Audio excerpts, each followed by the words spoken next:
10 bilhões de reais sumiram? Os segredos da BR-381 que ninguém te contou. A percepção de que as grandes obras no Brasil nunca terminam está prestes a ser testada mais uma vez. A BR-381, mundialmente conhecida e temida como a Rodovia da Morte, está sobre os holofotes com um anúncio astronômico, um investimento de 10 bilhões de reais. Mas quando ouvimos falar em bilhões e em um prazo de 30 anos, a primeira pergunta que surge na cabeça de qualquer brasileiro é: esse dinheiro vai realmente para o asfalto ou vai sumir no meio do caminho?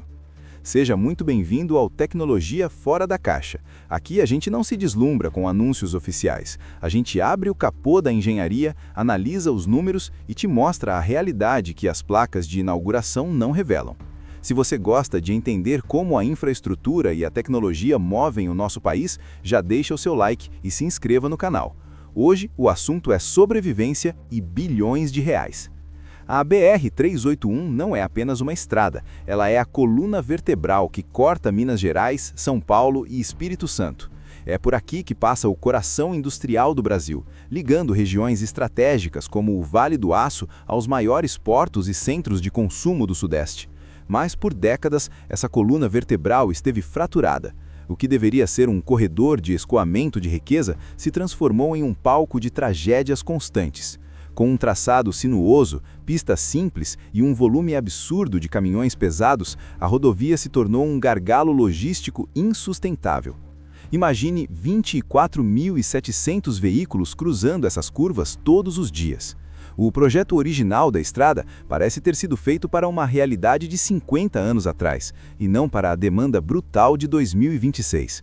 É por isso que o anúncio de modernização dos 562 quilômetros da rodovia foi recebido com um misto de esperança e muito ceticismo. Mas vamos aos números que o Tecnologia Fora da Caixa adora investigar. O plano é ambicioso: 10 bilhões de reais distribuídos ao longo de 30 anos de concessão. Para quem ouve rápido, parece que o dinheiro vai cair na conta amanhã, mas a realidade técnica é bem diferente.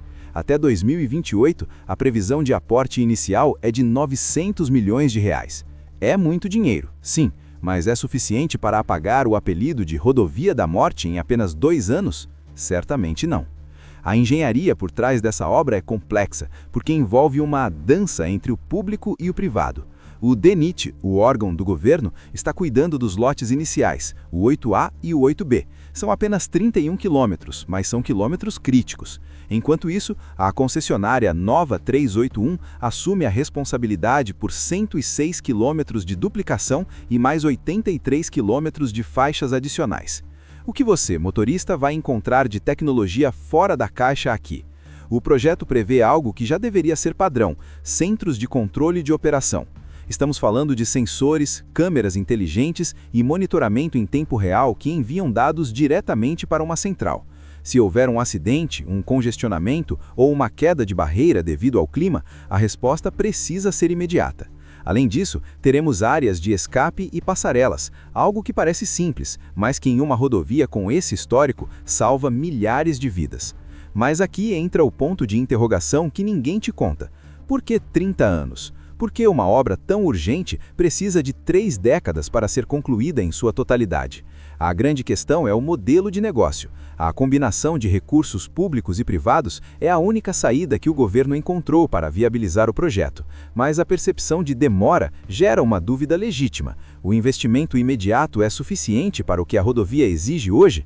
A complexidade técnica é imensa. Suavizar curvas fechadas em terrenos montanhosos como os de Minas Gerais exige uma engenharia pesada, muitas vezes comparada ao que foi feito na rodovia dos imigrantes em São Paulo. É preciso remover montanhas, literalmente, e garantir que o impacto ambiental seja controlado, com passagens de fauna e reaproveitamento de materiais.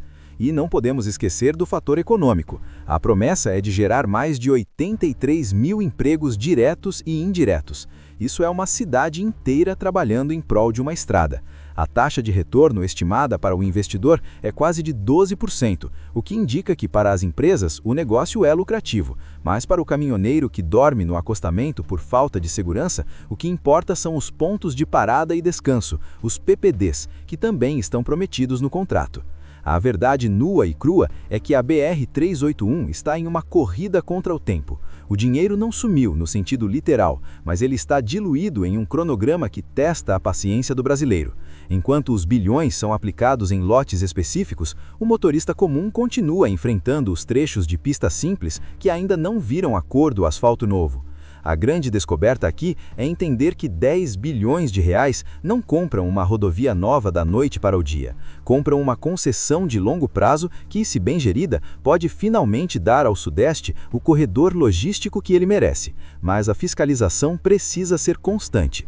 O real impacto imediato será sentido nos primeiros 31 quilômetros até 2028, e o restante será uma batalha de paciência e cobrança. Você que usa a BR-381 ou que acompanha as obras de infraestrutura no Brasil, o que acha desse modelo? Você acredita que 30 anos é um prazo aceitável para transformar uma rodovia desse porte? Ou acha que o governo deveria ter uma postura mais agressiva e rápida? O dinheiro está no papel, os projetos estão na mesa, mas a pergunta que fica é: a segurança vai chegar antes das próximas estatísticas de acidentes? Entender os detalhes dessa obra bilionária é fundamental para que a gente não seja enganado por manchetes simplistas. Os números são grandes, mas os desafios são ainda maiores.